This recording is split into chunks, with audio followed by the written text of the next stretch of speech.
ये खबर पारुल यूनिवर्सिटी द्वारा प्रस्तुत की गई है। अयोध्या के राम मंदिर में इन दिनों जो कुछ भी चल रहा है उसने हर राम भक्त को हैरान कर दिया है। रामलला के दरबार में श्रद्धालुओं की अगाध आस्था है। लोग दिल खोलकर चढ़ावा चढ़ा रहे हैं, लेकिन इसी चढ़ावे पर कुछ लोगों ने ऐसी नजर डाली कि अब राम मंदिर ट्रस्ट को अपने सबसे बड़े चेहरों को व्यवस्था से अलग करना पड़ा। जी हाँ, महासचिव चंपत राय और डॉक्टर अनिल कुमार मिश्र को व्यवस्था से हटते ही राम मंदिर परिसर के भीतर एक बहुत बड़ा बदलाव शुरू हो चुका है। आखिरकार राम मंदिर के अंदर क्या खिचड़ी पक रही है और कौन है इस पूरी चोरी का मास्टरमाइंड, और अब मंदिर को संभालने के लिए कौन से नए चेहरे सामने आए हैं। आज के इस वीडियो में हम आपको राम जन्मभूमि परिसर के अंदर की पूरी इनसाइड स्टोरी बताने वाले हैं।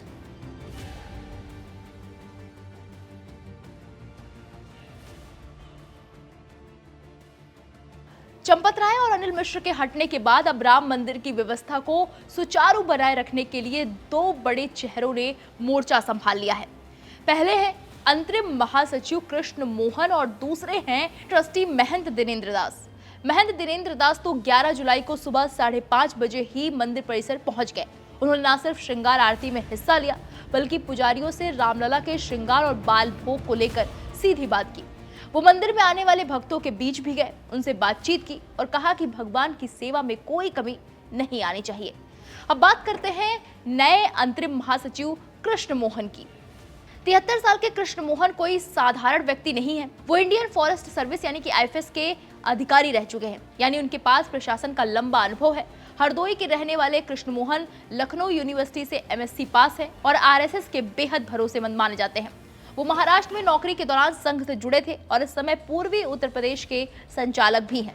अब ट्रस्ट के सारे प्रशासनिक काम, सोशल प्रोग्राम और कोऑर्डिनेशन की पूरी जिम्मेदारी इन्हीं के कंधों पर है। अब आते हैं उस मुद्दे पर जिसने सबको चौंका कर रख दिया है, रामलला के चढ़ावे में चोरी का मामला। सूत्रों की माने तो ये चोरी लोगों की सोच से कई गुना ज्यादा हो सकती है। आमतौर पर लोग सोच रहे हैं कि जब 22 जनवरी 2024 को प्राण प्रतिष्ठा हुई और भीड़ बढ़ी, तब कैश मैनेजमेंट के लिए जो नए लोग आए उन्होंने चोरी शुरू की। लेकिन सच इससे बिल्कुल उलट है। इस पूरी चोरी का मास्टरमाइंड माना जा रहा है अनुकल्प मिश्रा नाम का एक शख्स। अनुकल्प मिश्र 22 जनवरी की प्राण प्रतिष्ठा से बहुत पहले ही मंदिर की व्यवस्था में घुस चुका था। वो मंदिर के शिखर पर झंडा फहराने की रस्म, प्राण प्रतिष्ठा की पहली वर्षगांठ और दीपोत्सव जैसे बड़े बड़े कार्यक्रमों में एक एक्टिव वॉलंटियर के रूप में शामिल होने लगा था। यानी उसने पहले ही भांप लिया था कि यहाँ पैसों का बड़ा खेल होने वाला है। धीरे धीरे अपना प्रभाव बढ़ाकर उसने अपने कुछ साथियों अविनाश, लौकुश मिश्र, रमा शंकर मिश्र और करुणेश पांडे को भी व्यवस्था में शामिल करवा लिया। और जब स्टेट बैंक ऑफ इंडिया यानी कि एसबीआई ने कैश मैनेजमेंट के लिए एक प्राइवेट एजेंसी को हायर किया, तो अनुकल्प के लिए रास्ता बिल्कुल साफ हो गया। उसने अपने इन सभी साथियों को कैश मैनेजमेंट यानी पैसों की गिनती और रखरखाव के काम में लगवा दिया। इतना ही नहीं, टिन्नू यादव नाम के एक शख्स ने चंपत राय से अपनी नजदीकी का फायदा उठाया और कैश मैनेजमेंट में खुद को इतना जरूरी बना लिया कि अपने भतीजे मनीष यादव को भी इसी काम में लगा दिया। वहीं इस मामले में एक और आरोपी सुभाष श्रीवास्तव डॉक्टर अनिल मिश्रा की सिफारिश से काम पर लगा था। अब सवाल ये उठता है कि बैंक ने इन बाहरी लोगों को काम पर क्यों रखा। दरअसल जब अचानक भीड़ बढ़ने लगी तो एसबीआई के पास तुरंत इतना मैन पावर यानी कि स्टाफ उपलब्ध नहीं था। इसलिए ट्रस्ट के अधिकारियों के कहने पर इन कथित स्वयंसेवियों को कैश संभालने का काम दे दिया गया। और समीक्षकों का मानना है कि एसबीआई की व्यवस्था शुरू होने के बहुत पहले से ही अनुकल्प का ये गिरोह चढ़ावे पर हाथ साफ कर रहा था। इस चोरी कांड के सामने आने के बाद राम मंदिर में जैसे प्रशासनिक भूकंप आ गया है। सबसे पहले तो पूर्व महासचिव चंपत राय, डॉक्टर अनिल कुमार मिश्र और व्यवस्था देखने वाले गोपाल राव के पास आईडी ब्लॉक कर दी गई। उसके बाद दूसरा बड़ा हथौड़ा चला है कंट्रोल रूम पर। कंट्रोल रूम के पुराने सभी कर्मचारियों की छुट्टी कर दी गई है। नए महासचिव कृष्ण मोहन ने सूचनाओं के आदान प्रदान के लिए एक बिल्कुल नई टीम बनाई है। ट्रस्ट की तरफ से दो बेहद खास लोगों कृष्ण कुमार तिवारी और कृष्ण कुमार त्रिपाठी को कंट्रोल रूम में तैनात किया गया है। जिन्होंने अपना काम भी शुरू कर दिया है। इसके अलावा परिसर के अलग अलग हिस्सों में तैनात कर्मचारियों को भी इस नए कंट्रोल रूम सिस्टम से जोड़ा गया है।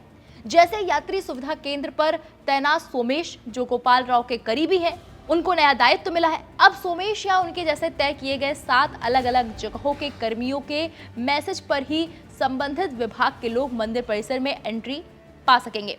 दिलचस्प बात यह है कि इस नई टीम में चंदन राय का नाम भी शामिल है, जिन्हें पूर्व महासचिव चंपत राय का करीबी बताया जाता है। इनके साथ ही राम निवास मंदिर के भोजनालय प्रभारी आशीष अग्निहोत्री, तीर्थ क्षेत्र के प्रद्युम्न, इंजीनियरिंग विभाग के पवन कुमार और पीएफसी ऑफिस के संदीप और दान राशि की गिनती के प्रभारी शोभनाथ मिश्रा को भी इस नए कंट्रोल रूम से अटैच कर दिया गया है। यानी सुरक्षा और सूचना का पूरा ढांचा ही बदल दिया गया, जिससे परिंदा भी पर ना मार सके। दोस्तों, अब बात करते हैं उस पैसे की जो आप और हम जैसे लाखों भक्त रामलला के चरणों में अर्पित करते हैं। इस दान राशि की गिनती को अब फुल प्रूफ और 100% पारदर्शी यानी कि ट्रांसपेरेंट बनाने के लिए एक नया ट्रायल शुरू कर दिया गया है। पहले पैसों की गिनती 2 शिफ्ट यानी कि 2 पालियों में होती थी और हर शिफ्ट 6 घंटे की होती थी, यानी कुल 12 घंटे गिनती चलती थी। लेकिन अब इस व्यवस्था को बदलकर सिर्फ 1 शिफ्ट कर दिया गया है, जिसकी अवधि बढ़ाकर अब 9 घंटे कर दी गई है। अब सुबह 9 बजे से शाम 6 बजे तक लगातार पैसों की गिनती होती है। इस ट्रायल के पीछे 2 बड़े मकसद हैं। पहले मकसद की बात करें तो कर्मचारियों की एफिशिएंसी यानी कि दक्षता को परखना कि क्या कम कर्मचारी एक ही शिफ्ट में पूरा पैसा आसानी से गिन सकते हैं या नहीं। अभी तक के ट्रायल में कोई दिक्कत नहीं आई है। दूसरे मकसद की बात करें, दूसरा और सबसे बड़ा बदलाव जो होने जा रहा है वो ये है कि अब इस काम से प्राइवेट या आउटसोर्सिंग वाले लोगों को पूरी तरह हटा दिया जाएगा। 2 दिन पहले ही ट्रस्ट के कोषाध्यक्ष गोविंद गिरी और बैंक अधिकारियों के बीच एक बड़ी मीटिंग हुई थी। गोविंद गिरी ने साफ कहा है कि ट्रस्ट को एसबीआई पर पूरा भरोसा है, लेकिन वो व्यवस्था में पूरी पारदर्शिता चाहते हैं। मीटिंग में तय हुआ है कि महाकुंभ के पहले जो मॉडल था उसे ही लागू किया जाए। महाकुंभ के पहले सिर्फ और सिर्फ नियमित बैंक कर्मचारी यानी कि रेगुलर बैंक एम्प्लॉइज ही पैसों की गिनती करते थे, लेकिन महाकुंभ में जब अचानक भीड़ बढ़ी तो हड़बड़ी में ये काम प्राइवेट हाथों में दे दिया गया, जिसका नतीजा इस चोरी के रूप में सामने आया। अब स्थानीय बैंक प्रबंधन भी इसी पक्ष में है कि बैंक के समय में ही रेगुलर कर्मचारियों से गिनती करवा ली जाए। इससे 2 फायदे होंगे। पहला फायदा ये होगा कि बैंक का पैसा बचेगा और मैन पावर कम लगेगी। जहां पहले 2 शिफ्टों में कम से कम 40 आउटसोर्स यानी कि बाहरी कर्मचारी लगते थे, वहीं अब सिर्फ 12 से 14 रेगुलर बैंक कर्मचारी ही पूरी मुस्तैदी से ये काम कर रहे हैं। राम जन्मभूमि परिसर में ये जो बड़ा बदलाव हुआ है वो इस बात का सबूत है कि रामलला के दरबार में किसी भी तरह की हेरा फेरी बर्दाश्त नहीं की जाएगी। प्रशासन का अनुभव रखने वाले कृष्ण मोहन और जमीन से जुड़े महंत दिनेंद्र दास की जोड़ी अब इस पवित्र परिसर को एक नई और पारदर्शी दिशा देने में जुट गई है। आपको क्या लगता है, क्या रेगुलर बैंक कर्मचारी के हाथ में कमान सौंपने से ये चढ़ावा चोरी पूरी तरह रुक जाएगी? और इस पूरे मामले पर आपकी क्या राय है, हमें कमेंट सेक्शन में जाकर जरूर बताएं। बाकी बड़ी खबरों के लिए आप देखते रहिए दैनिक जागरण न्यूज़। नमस्कार।